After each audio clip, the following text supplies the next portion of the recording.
মনে আজকে সৌরনীলের মামার বাড়িতেও ছড়িয়েছে নিস্তব্ধতা। সে যে আর তার দমদমের মামার বাড়িতে আসবে না সেটা বিশ্বাস করতে পারছে না কেউ। সৌরনীলের মায়ের কাতর আবেদন এভাবে যেন আর কোনো মায়ের কোল খালি না হয়। সৌরনীল বাবা নাকি? হ্যাঁ সৌরনীল বাবা।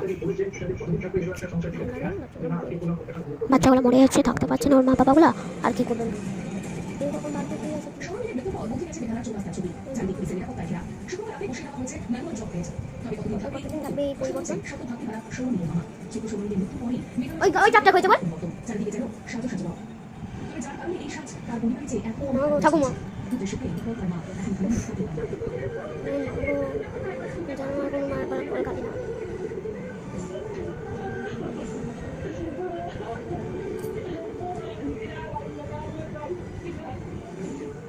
আগে যদি পুলিশের এই আজ তার ছেলেকে চলে যেতে হতো না, দাবি সত্য সন্তান হারা মনির।